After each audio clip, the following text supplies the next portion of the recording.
All right, 11 o'clock. The hour has struck. We're going to get going here because we have a lot to cover. Brian Jenkins is going to do my favorite presentation at all of our symposiums and so forth is his quick hits. Special thanks to Allison for creating the slides. These slides would not look nearly as good if Brian or I did them. And it would not sound nearly as entertaining if I did this presentation. And there's no way I would get through in time. So Brian, do you want to go ahead and kick it off? And type in questions. As you go along, you can type in questions. Johanna and I will be trying to answer the questions. And we will also have a portion of time right at the end to pick up questions as well. Yeah, thank you. So usually we're doing this in person and I get to tell corny jokes about Bob, but we have to skip that part because they added even more slides in. Bob mentioned that there is a lot of slides to get through, so I'm going to start rolling. Most common question is this recorded? Yes. Are we going to have a follow-up email? Yes. And you'll get all the slides and notes on all this information. So definitely take notes on the things that you're interested in, but don't stress yourself. We will be sending out a recording and notes on that. So let's get rolling. So our agenda today, we're trying to get through going virtual. What's a virtual challenge? We've got real races happening with social distancing successful. How to communicate with participants. What some of the tools that we have within our website capabilities. How to raise more money. So many of you guys are nonprofits, and how do we help you raise more money? How do you market an event today with zero or limited budget? So the first one, this one, I think everyone is very familiar with now. Our entire lives have gone virtual. So how do you optimize your race for going virtual? So the first thing is that we have continued to hone in our skills on virtual results. And so we're going to walk through some of those different options here. So here's the screen here. It shows you how you can look up participants by name or by email address and what entering your time looks like. One of the things that we realized very quickly is that we were requiring people to log in with an account. And when you require someone to log in with an account, that created a lot of tech support for ourselves and for you as our customers, and a lot of heartache for participants. So we now have an option to allow people to log that they participated in your event, but not actually submitted a time. So you can see Bob, very early in the process, doing his race, decided, I don't want to submit a time. We will never know exactly how fast he did it. Or how slow. So, or if you used some sort of solar device to time, we don't know. So one of the other neat things that we added is many people who are signing up for these events don't remember the RunSignup login. So we added the capability to just allow you to type in your email address or your last digits of your phone number to be able to submit your result. This should drastically lower your support and make it a lot easier for people to submit their times without having to bug anybody. So we also have now included in our package free text results. So what this is it allows someone either the day before the race or the day of the race. You can see in this particular example message that it says it's race week, and then it says RaceDay initial message. It's then including a link to the Scott Coffee race, the race that Bob directs, to click and get more information about that. You could put various different information or various different links, and we have some merge fields that you can potentially use in there. So this is another way to be able to hit participants the day of the event to remind them about submitting their results, or to just encourage them. So it's a great feature that we've added, and it's included in the package now. Digital Bibs, we've seen a huge uptake in this because, as we all know, actually printing and shipping bibs has become, a little bit of a challenge for some of our races. So doing a digital bib that people can either just look at or print out at home, we've actually seen a number of people do that. We give you a template that you can use to use one of our existing templates, or you could upload your own template. It's 775 pixels by 600 pixels. And then we have these components at the bottom that allow you to have a professional looking bib with the bib number on there, as well as the participant's name. You can see some of these other neat options where you can drop in your logo, your race name, your event name, your team name, or just custom text. So this allows you to differentiate your event and show, potentially even highlighting a sponsor, for example. So the one at the bottom, some of the other options that we wanted to point out is the variable text here. You see the arrow here pointing to group team name. You also can customize the font options or font color, and then there's a match font and identifier. So this option was added a couple of months into the process because the number one question participants were kind of giving our race directors is, when am I going to receive my goodies? So if you use this option of additional details, it shows up right underneath the t-shirt selection option. The other nice thing is that it's included in the confirmation email. So it allows you to be able to communicate to your participants that if you register on May 15th, you'll guarantee your shirt by race week. Pickup will be at the Moorestown running company, and shipping will also be available for a fee. So this is a very effective way to communicate to participants, not only during the registration process, but in the confirmation email as well. So shipping, this has obviously become a much bigger deal. So we integrate with the U.S. Postal Service's API to validate that this is a valid known address. And you can also set the applicable event if you want to only ask for shipping for your virtual 5K. We are working on international shipping now. We also have a couple different options that we're looking at integrations for shipping software. So we are pushing more and more into this because we believe that shipping is going to be a big deal for some period of time further. So finisher certificates. This is something that's kind of a tool that's been around a while, and it's become a bigger part because, again, we're trying to package up as many things as possible digitally to make the experience for the participant as great as we possibly can. So you can see on the left-hand side, we create templates that you can use and you can quickly modify. You can also create your own template similar to the digital bib, and you can upload that. And it has some great capabilities in terms of, let me go back here, and you can customize this as well. So including, various merge fields like pace or distance or event name and various things like that to make it stand out to potential participants. So virtual photos. Many of you may have seen a pop-up in the dashboard recently about our photos. We really want to start encouraging everyone to start using this. It's a great platform. So participants who finish a race can then upload a picture of their watch, upload a picture of themselves, upload a picture of their family participating in your event to create more engagement. So you can see Allison here. She's got a nice example here where she's uploaded some photos into the platform. So if I were to drill into Allison's record, I would actually be able to see these photos that she has uploaded. So challenges. So this is a really big discussion point at the symposium a couple months back. We continue to see more and more unique options and how people are using the challenge platform, which makes us super excited to continue to work on it. And we're getting feedback from the customers, the actual participants, that they've enjoyed it. So I think long term, this is something that all of us will have in our toolkit. It may be something that that you may do during your off season. So in off seasons are different for different parts of the country. So in the Northeast, that may be more of like a wintertime challenge because it is very difficult to stay motivated with your training. In the southern part of the country, that may be the summertime, which is extremely difficult to keep motivated on your training. So we've upgraded the challenge results page. It looks really sharp, and we continue to tighten this up. Our UX team is just killing it on trying to make this page appealing for participants to come back and continue to interact with it. So you can see in this example that Allison's put together, the thing I really like about this is the gamification that we're starting to build in.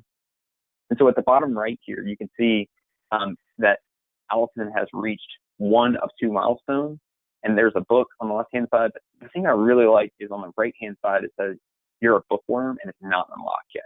So it's trying to encourage and entice that person to get to that next level. And the cool thing is you can have a lot of different levels to keep people engaged. So we also support multiple activity types. The most common is what we've kind of highlighted here on the right-hand side, which is swim, ride, and run. So kind of a quasi triathlon, or just multiple different disciplines is a different way to put that. And you can set up different goals for the different activity types.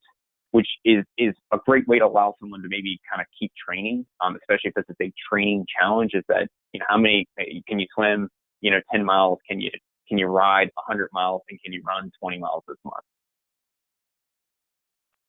So live maps. So we continue to work on this. So you can now, upload from various different mapping platforms, and there's more and more mapping platforms that people seem to find that allow you to build a custom map, and then you upload this into the RunSignup challenge platform, a KML file, and then we take that KML file, load it into our platform, and now your participants are traveling a journey along this preset map that you have. Event totals for challenges. So this is really neat. It allows you to embed this into your cover page as a data type. So if you have a challenge going on, if you have a cover page enabled, you can now enable a data type, which is the virtual race distance tally total. So it kind of shows in aggregate how people are doing as a group within your challenge. So this is kind of another option that you have here, is that in the cover page, you can add another option under the virtual challenge, which shows the the goal in miles. So their goal is, it says 2906. So they're trying to go across the country as many times as possible. And it shows they're on lap 5, 500 miles into lap 5, and going back and forth across the country. So it's, again, a great way to visualize, as a group, what are your participants in your challenge accomplishing? Milestones and badges. This is something for me that I really like, because I think we all need nudges and encouragement. So if we can build this into the platform and people buy into them, so to speak, this is great, because that allows you to continue to develop a relationship with that participant and hopefully guide them along this journey. So you can set up various milestones and badges. You can see that Allison, again, using her book challenge, has added an option in here. It says you've read your first book, and it was unlocked on 8/12/2020. We also have a trophy case now where you can see all the badges that you've earned. So to define the difference between a milestone and a badge, a milestone is a specific goal that you're setting within the overall challenge. So you're saying, hey, if you've read 10 books and the goal is 100, you can set a milestone at 10, and then at that milestone, they earn a badge, which is this little book icon at the bottom right-hand corner. So how to create custom badges. So the badge size is 300 pixels by 300 pixels for GIFs, and you can connect your badges to your challenge, and you can build your own custom challenges. We've talked about Canva and some of the challenge webinars that I've done. And you can sign up for a premium package there, or use their free package.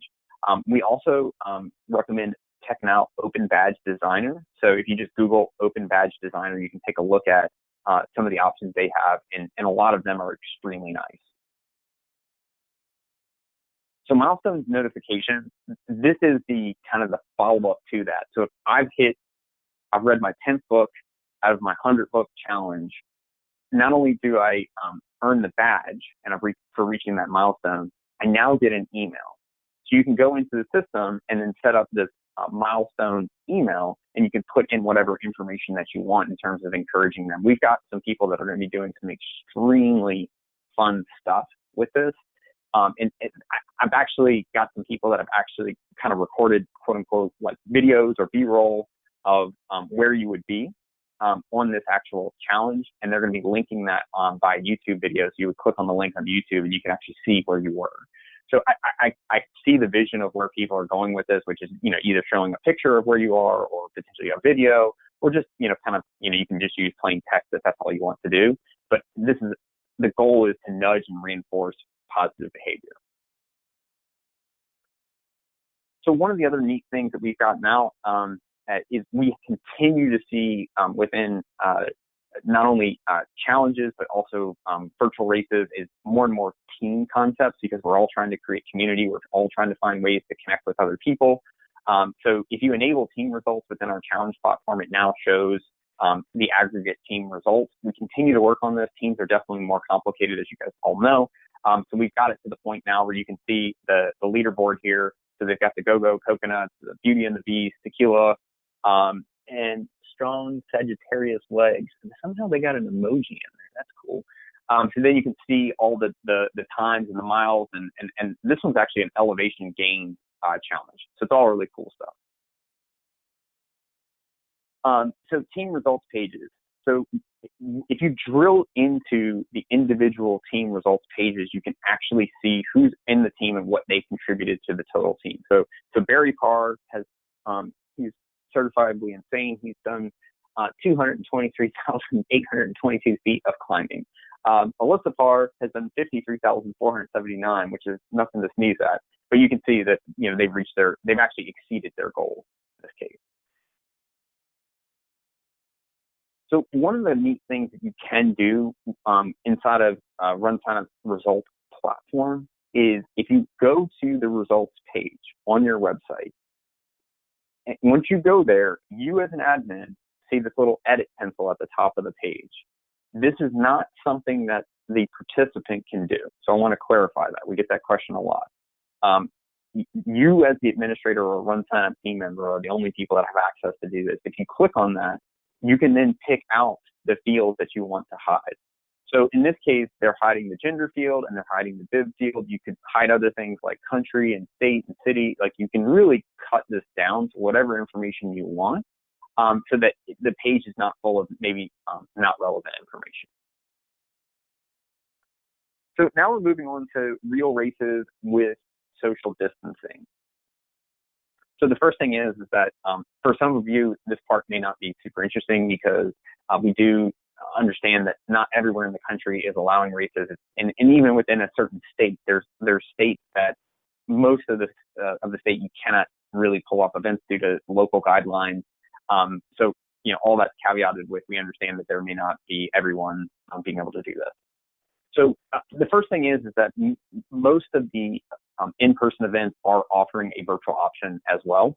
So what you would do is you would have 5K and then virtual 5K. One of the things that I would highly encourage if you are having an in-person event is adding 5K dash a real race or in-person race. And make sure that you're including that in your advertising and messaging so that people understand that this is a real race. So one of the other things that you can do is, I'm actually speaking with someone right before this presentation. They have an in-person event and they've actually met their capacity.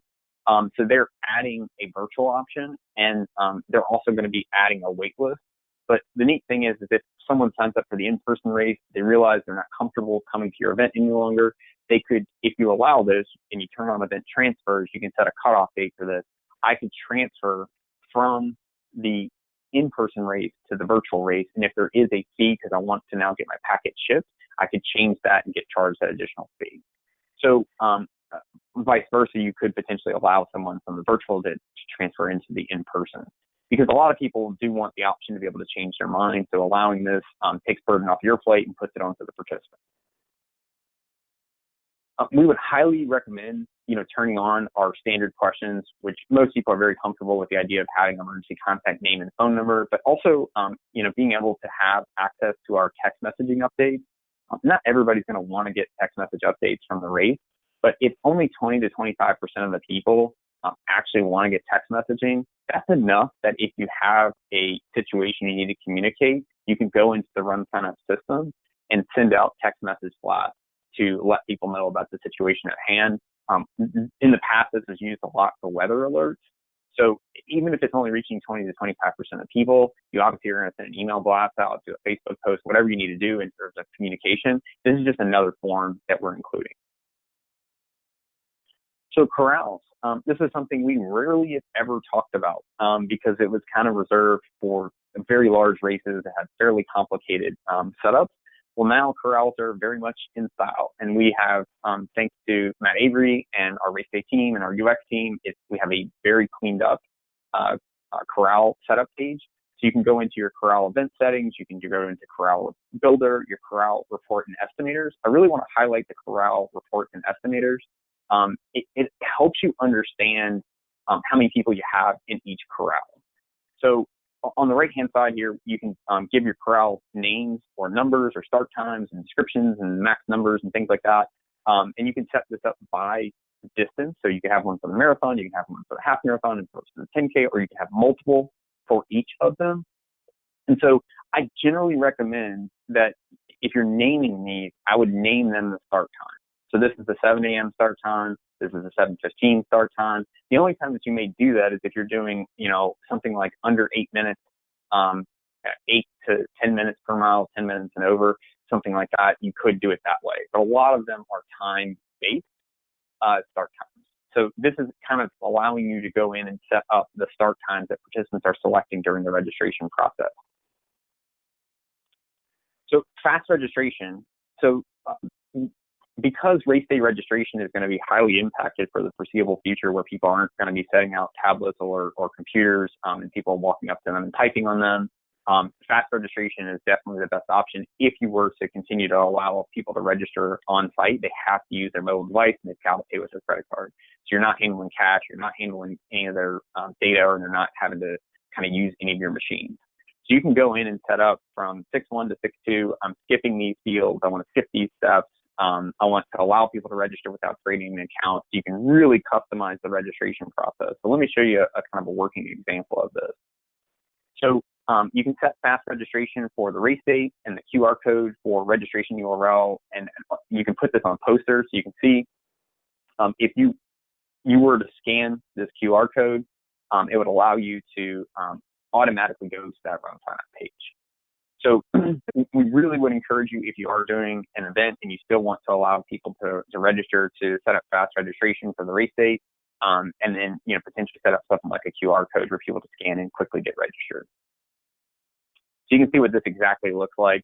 So what happens is, if you've never done this before, is we're showing on the phone on the right-hand side, is that it then prompts you to open up RunSignup in your browser. So communicating with participants. I think we are all becoming better at this, as well as tired of doing this. So the first one is this is a probably negative communication, and we hope this isn't happening as much anymore, is that we do have our postpone or cancel tool.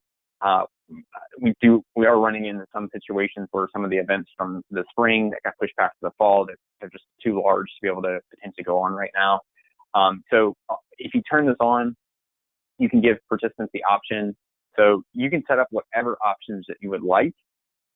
We have some default ones, but you can customize them. And then the participant makes those selections, and we tie that back to their original registration ID to make it hopefully a relatively clean process to issue refunds or transfers and things like that. So we hope that you don't need this tool, but if you do need it, definitely know that we do have the postpone and cancel tool, and it's a great way to be able to just send an email out to your RunSignup page, and then people make those selections. Now, the one thing I will say about this, I will say that the number of people that are responding to this is significantly lower than what it was back in March and April. So I've heard from a number of people that they'll send an email out to, say, 500 affected participants, and they don't hear from 150 or 200 people in any shape or fashion. They don't say anything. So don't be alarmed if that happens. I think there's a lot of people that are kind of pulling back some and saying, hey, it is what it is. So don't take that, kind of negatively or personally. So if you're using our email system, one of the really neat things that we have is the replacement tags. So with the replacement tag, there's a lot of neat things that you can do. So when you send an email out, we're just highlighting some of the options that you have here in terms of sending out a link to their digital bib or URL to their digital bib, or same thing for results, finisher certificates, logging their activity. So this is a great way to be able to make it so participants can get exactly to where you want them to go. And the idea behind this is that you're saving them steps of them having to go find this, also hopefully saving you customer service emails of how do I do that? It's like, well, there's a link right in the email. So to show you an example of, you can, one of the other neat things that you can do, and I highly recommend it, is scheduling emails. So you can schedule an email the day before the race, the day of the race, the day after the race, whatever you're trying to communicate. You can see here on the right-hand side that we're including the registration QR code. And this example would be very helpful. So if you were scanning people in to check them in using our check-in app, you also can include race day registration instructions, but then going back to some of those replacement tags. So you can see this little percentage registration ID QR code. That is a replacement tag. So that's what it looks like to you as the administrator. To the participant, they're going to actually get the QR code. So give me 1 second, I'm taking a sip of water. All right. So flexible websites. This is something I have spent quite a bit of time with. If you haven't heard about my Activity for Good experiment, you can go to www.activityforgood.com to see how flexible our websites are.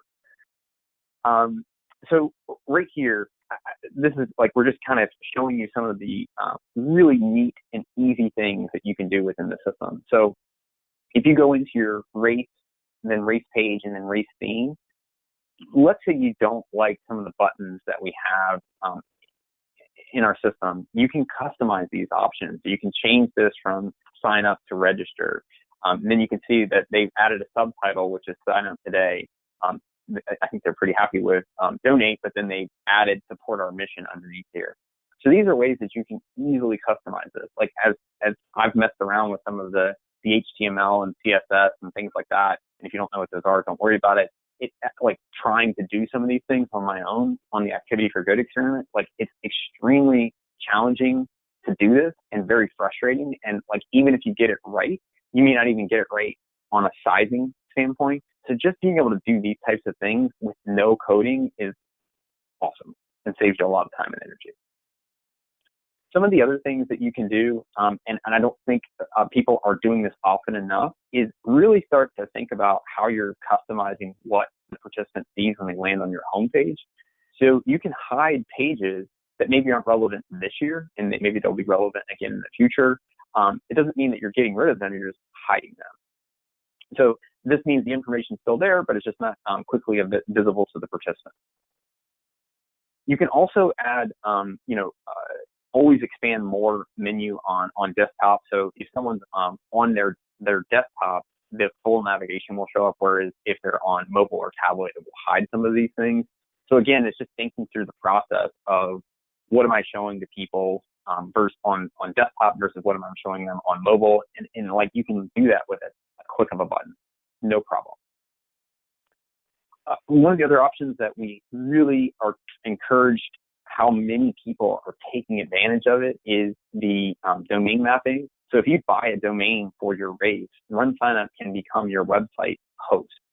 So if you own, Bob's Greatest 5K race.com, you can forward over that domain to RunSignup, and we have great instructions on how to do that. And if you type in, like you're using this example, scottcoffeerun.com, that's completely hosted and powered by RunSignup.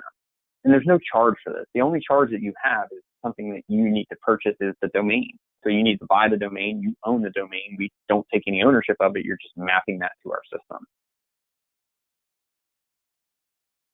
So cover pages, we have seen more and more people using cover pages. And the reason is that the way I personally describe cover pages is back in the 80s and 90s and probably even into the 70s, but I wasn't alive then, posters were like awesome. Like people loved posters. And I think of the cover page as the poster of the digital world. So if you organize these things in such a way, you can imagine this being a poster that you would have printed out and put out at the coffee shop, at the sandwich shop, at the local park. And that's what we're trying to do in a digital way. So if you're hesitant about cover pages, make sure you're thinking about this from an aesthetic standpoint, is that, posters grab attention, cover pages should grab attention. And you can really design this in a way that whatever you want to be focal is at the top of the page. So you can kind of see in this thing through a trail run, what we want to be focal is, this is a gorgeous run. And it's a challenge yourself to the race of a lifetime, a scenic location full of lions and tigers and bears. That's going to catch people's attention. And then directly below, underneath there, we've got more info, become a sponsor and volunteer. So that's our second focal thing. So that is how you design a cover page, is think about what exactly do you want to be at the top of the page, because people are going to look at and take action at the most from the top of the page down. So here's some great examples of some of the cover pages, and truthfully, like, you guys are doing even more great cover page examples. We continue to be blown away with some of the design work that people are coming out with, and they're doing it all themselves. And so to me, it just shows the different flexibility. I've seen some people do some things that I didn't even know, I didn't think of doing, which is a good sign that people are taking the technology and running with it. And most importantly, you do not need to be a designer to use these tools. You need to understand the specs and maybe have someone help you build these. But once it's built, if you need to change stuff, you'll know how to change it. This middle part for the Liberty Challenge here is just text. So if you decide you want to add something in here, you just add more text. So this is showing when you're adding cover page components, some of the different options that we have when you're building the cover page. You can do a full width, 2-column, countdown clocks, which are great. You can do custom actions. You can plug in videos. Data components are things that are fed by the RunSignup database. You can indicate that price increases are going. Earlier in the presentation, I talked about some of the virtual challenge data points that we can feed into there. And so you can see how on the left-hand side, they've got kind of an image with text, and on the right-hand side, they've got kind of more of a color block and a call to action. So this is the countdown clock. Again, I really, really like the countdown clock because I think it reminds people that your race is blank amount of time coming up. So these custom actions, we saw that on one of our other examples here. It's more info, become a sponsor volunteer. So you can make whatever you want here.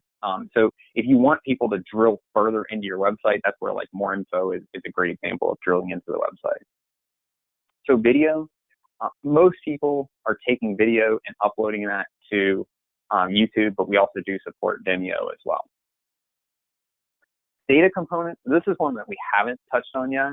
So this is a good example of a different type of data component. So if you're a nonprofit, you can have your top fundraisers and top teams fed right into your cover page. And then price increases. So it's the next price increase this is actually a variable here. So it's Wednesday, July 1st, 2020. So that automatically will plug in based off your next price increase. And then finally, the virtual challenge, and we saw this a little bit earlier in the presentation, is showing the aggregate goal of all of your participants in the challenge and how they're doing. So one of the things about race websites we try to encourage people is give people information that they can take action upon. So for example, having registration FAQs. So if you start kind of keeping track of the most common questions that you have, you can grab information from RunSignup. We have a fantastic help documentation on how participants can self-serve. Because we all know as consumers, if we can solve the problem ourselves, most of us are generally more happy to do that. So if you can give people simple, clear instructions on how to resend in this example, it's resending confirmation emails, but there's, if you have logging results for your virtual race or your virtual challenge, having that information readily available for participants is going to lower your customer service requests. So donations and fundraising. One of the things that we want to kind of share with everyone is that donations are nearly flat. And Bob, tell me if I'm wrong on that. Like the numbers are about nearly flat for the year. Is that about right still? On donations, Mm-hmm. actually they've started going up. We're at about 90% increase over last year on a month-to-month basis last month. Wow. Okay. That's great. So for many of you who work with nonprofits or are at a nonprofit, that should be somewhat encouraging to you that people still want to support nonprofits. So the first thing is that we continue to work with Facebook on Facebook fundraising. So you can now you can drop in your Facebook page. You do need to be approved via Facebook to be an approved charity. And if you are, you can just plug in your page ID, and then you'll get you'll be able to work with our team to get your integration set up. So we did show this one before. Yeah. So you can add into your cover page your overall donation goal and donation thermometer. So this particular event, Virtual Run of Hope, it has a goal of $300,000 and they're at 38,863. And this is dynamic. So meaning if someone were to make a donation to this and you refresh the page, it's going to update. So it's great to be able to know that you can just plug this in onto your cover page exactly where you want it to be, and it's just going to keep updating in real time. Milestones and badges. This is something that, again, the UX team and the GiveSignup team has added this, and hopefully this will make people happy and encourage them to continue to work towards raising more money. So you can see the GIF here that continues to repeat of the confetti. On the right-hand side, if you can stop looking at the confetti, you can see that you can configure fundraising milestones of varying amounts, whatever amounts that you want. And then you can provide milestone text. So it's, you can see the first one is provide school supplies for a student, to the last one is provide books for a class. And you can also, much like the challenge platform, you can set up milestone badges. So we also now have the ability to do fundraising minimums. So fundraising minimums with kind of, I can't think of a better word than somewhat enforcement it's very common in bike rides. So if you're doing kind of a premier limited access bike ride, you could say, hey, you need to fundraise $600 and you agree to fundraise $600. So you go out and you fundraise and you get $500. So there's a $100 gap. So if you can have the capability to charge their credit card if they didn't hit the fundraising minimum. So we do also have some tools to remind people. We also have some tools if there's invalid credit cards for people's cards who may have expired since then. So donate checkout add-on. This is something that a lot of our for-profit events have added on, but even some of our nonprofit events have seen some success with this. Is the idea behind this is to simplify the registration path, so you don't necessarily have a full step dedicated to donation and fundraising.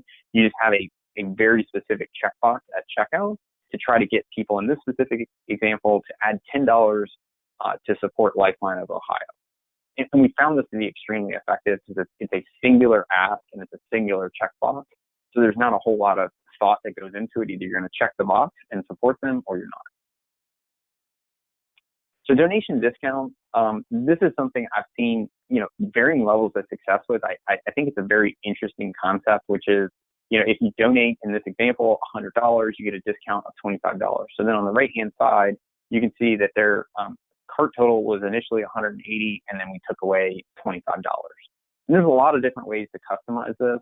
And one of the things I want to mention for nonprofits specifically is that the CARES Act, which was passed earlier this year, which was most famous for the PPP program, it did include some options for nonprofits to potentially hopefully help you solicit more donations. Every single person in the United States, regardless of their income, can now donate $300 and take that off of their income. So for some people, that may maybe entice them to give a little bit more this year, or just let them know, like, hey, that's money that you can give, maybe they wouldn't have given otherwise. So GiveSignup.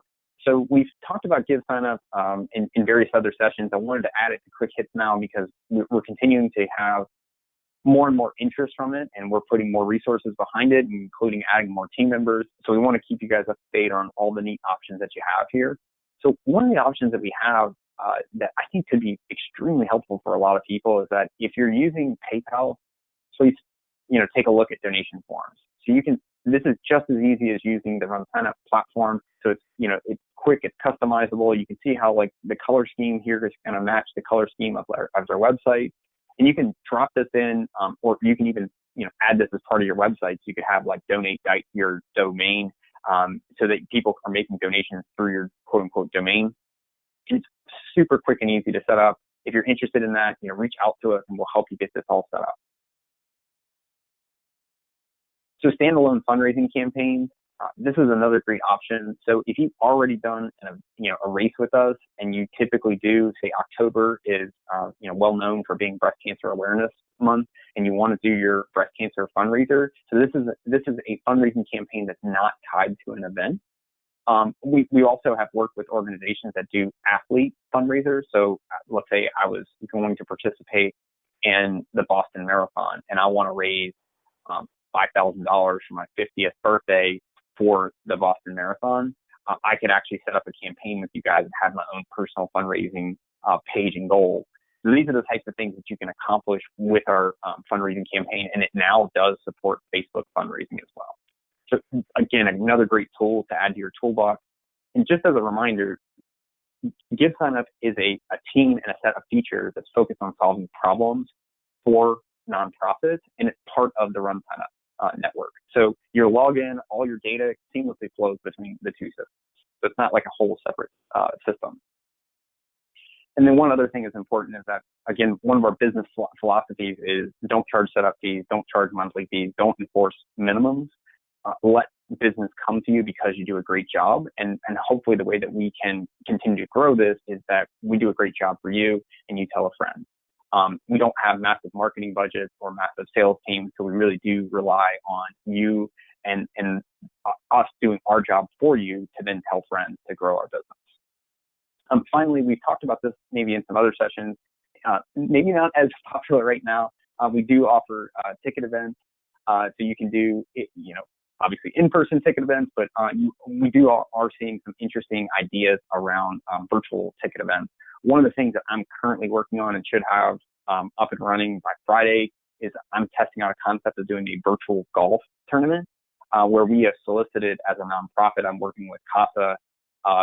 We're soliciting local golf courses to get onto private golf courses, and then we're going to try to sell that out to the public as a fundraiser.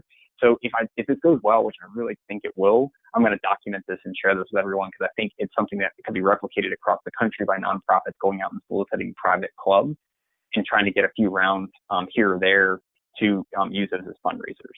And again, the GiveSignup ticket platform is going to be the solution we're going to use to get people registered for their foursomes. So marketing. So great, I've got a website, I've got all these things going on. How do I start getting people to register?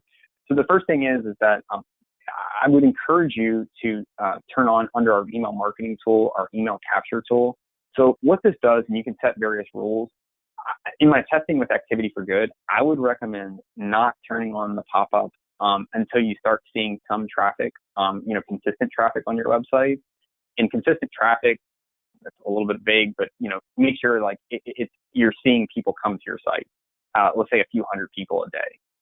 If you're not having that many, you want to make sure that you've done some sort of promotion because it doesn't matter if this is turned on or not. And then also I'd recommend having 30 seconds before it tries to capture their information, because that means that someone has sat here long enough that they might be interested enough to share their email address with you.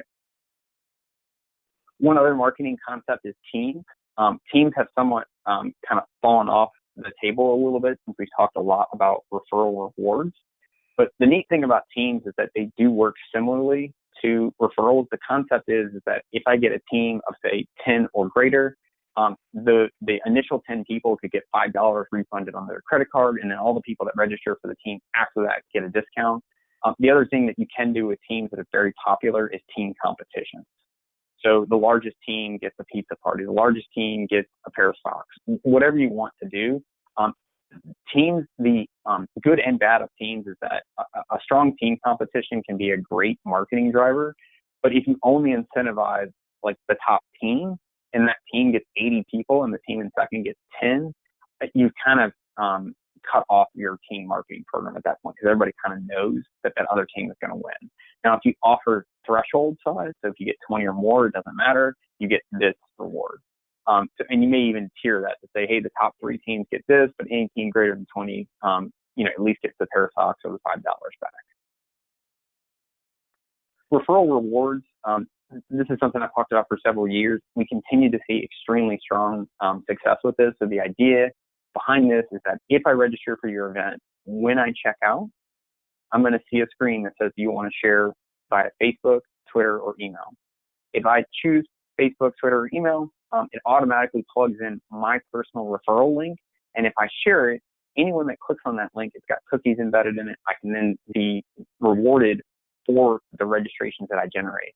And the interesting thing about this is that if you can get people to register and they share it, you will immediately see traffic from this. I have seen people who have registered for my activity for good share this socially, and within 24 hours, we got 25 page views from that. Doesn't sound like a lot, but that is something. And if enough people are doing that, that can lead to hundreds of page views and potential signups because of your participants sharing that. And then what you do is you can incentivize them. So you can say, hey, after 5 registrations, I'll give you $20 back. And a lot of people get consternation about this. It's like, oh, I don't really want to give them the money back.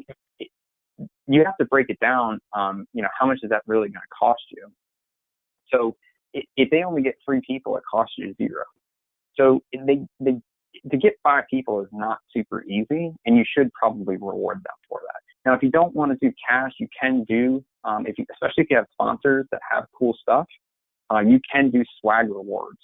So you can offer people incentives for, if you refer a certain number of people, you get some sort of gear of some type instead of cash. So email marketing, I would highly recommend, especially if you're an established event, is to turn on our email marketing. One of the options that we have is called registration follow-up. This one is typically not used by a lot of our events. We're trying to give this a little bit more of a push. What this is that after I register for your event, if you enable registration follow-up emails, I get drip campaign emails. So what it's saying is that one day after I register at 8 a.m., I'm going to get an email. And then you can customize this email. And here's an example of what that might look like. And so you can customize this email to say whatever you'd like it to say and include those replacement tags that we talked about earlier. So that replacement tag could be the digital bib. That replacement tag could be their referral URL, things like that. You can include these in the email to try to remind people about sharing this with their friends and what the incentives are. So if you see here on this email, there's referral rewards where it says refer 5 and receive a Great American Trucker Pack. Receive 11 and get a $50 registration fee back. Refer 17 and get your $50 registration back plus Gooder sunglasses. So they're clearly explaining to people what their referral program is. And then what they're doing is after 7 days, they're sending another email out to remind people about it again. The other most obvious, we made this one really simple when you set up or renew your event, is our incomplete registration emails. Make sure you have those turned on. Those are emails, so if someone starts registering and they don't finish, you're bumping them again. One of the other things that I would recommend is if you have incomplete registrations, you can either turn on the automated incomplete registration email to send out one more time, say the day before registration closes, and maybe you customize that with a slightly different text to say, hey, last chance to register, or just download that email list and do an incomplete registration class the last day. It doesn't really matter. Just make sure that you continue to communicate with those people because those are your warm leads. So Whitelabel is really important if you work with a lot of companies, if you work with, you get complaints that people aren't getting your emails. So if you've got thousands and thousands of emails and you're sending it out, these emails are coming from RunSignup. So if you set up our Whitelabel, that allows us to actually send from your domain and be a whitelisted email sender on your behalf. I know for some people this is going to be very confusing. If you only have a couple hundred people on your email list, more than likely it should be fine. But if you're getting multi-thousand people on your email list and you're getting these complaints, you definitely want to look into the documentation that we have on email Whitelabel. MailChimp integration. So if you're using MailChimp, it's really easy to link your account to MailChimp. So all the emails collected by RunSignup are then automatically pushed over to MailChimp. So if that's your primary email platform, it probably takes 5-10 minutes to connect the two. And it dynamically syncs the emails as people register back to MailChimp for you. Drink another water again. Okay. So within here, you can, if you're somebody that has the skills or maybe someone on your team, we do support you being able to drop in your own HTML. So if this is something that, or maybe something's not quite right, if you do know how to edit the HTML, you can click on this little, the icon here and then drop in your HTML. So this is helpful, like if you use Constant Contact or MailChimp and you want to keep a consistent branding theme across all of your emails, you drop in the code, and then it'll display that. It's always a good idea to send a test email if you're doing these types of things versus using one of our templates. It's a good idea to send a test email in general, but especially if you're dropping in your own source code. So one of the neat things you can do is you can schedule emails to targeted groups, and this is super easy. One of the things you can do is you can say, hey, I want to add, and you see in the other column, exclude. So you can exclude current participants and add previous participants. And what that allows you to do is say, hey, I only want to send an email to people who have registered previously but haven't registered yet. You also can schedule these emails to go at particular times. So if you've got time on Sunday afternoon, you want to work on it, but you want the email to go out at Tuesday at 10 a.m., no problem. Schedule it to send, and it'll send right out. So one of the things that is helpful when you're doing things by email or social media is you may be trying to do a promotion for like with a coupon in it. So if you go into our coupon system, at the very bottom of the page for coupon, there's an auto-applied coupon code. And you just type in the coupon code name, and it'll give you a link. So then you can then plug that link into the social media post, plug that link into the email. So then if someone clicks on it and they register right from that link, it's going to auto-apply the coupon code at checkout. So they don't even have to know the code per se. Social sharing. So this is what happens. If you remember earlier, I was mentioning about referral rewards and people sharing via Facebook or Twitter. If they're sharing, what image and what text do you want them sharing? So you can customize the social sharing text, you can customize the social sharing image, and then those participants share that information out. So it's getting the branding and the images, or branding and text that you exactly want. We by default put information in there based off of your event name and event description. So if you do nothing, it's still going to have something. So Facebook and Google custom audiences. So one of the most effective ways to advertise, if you are advertising, is to use custom audiences. So RunSignup helps you build Facebook custom audiences based off of your customer list. If you load this into Facebook, this allows you to be able to send this out to, basically it allows you to have an advertising campaign to a specific list of people that we've generated. So if you think of it like I have 100 participants and you load that into Facebook, Facebook's going to try to match up those 100 people based off the email addresses that you've loaded up. And then you can advertise specifically to those 100 people. Google has the same capability, but you have to spend at least $50,000 with them as a lifetime account in order to be able to do that. So that's why I focus more on the Facebook advertising. There's also a concept within Facebook called lookalike audiences. So it's taking that 100-person example and saying either 1% or 2% and up to 10%, which is an extremely wide base of people that look like the customers that you've uploaded, and advertising to them. So referral source tracking, this is something I've done a lot with in Activity for Good. So if you go into promotion and then source tracking, you can create a URL. It will ask you, to name it and like what, how much money are you spending on it? If it's zero, you can say it's zero. So it's trying to help you understand your ROI. So what you can do then is you'll get a URL that'll either send you to the race page or to the registration process. So the actual first name, last name, email boxes. You can promote either one of them. That's your choice. And then we're going to track how many page views and signups that you get. And that's going to be automatically fed into your RunSignup dashboard.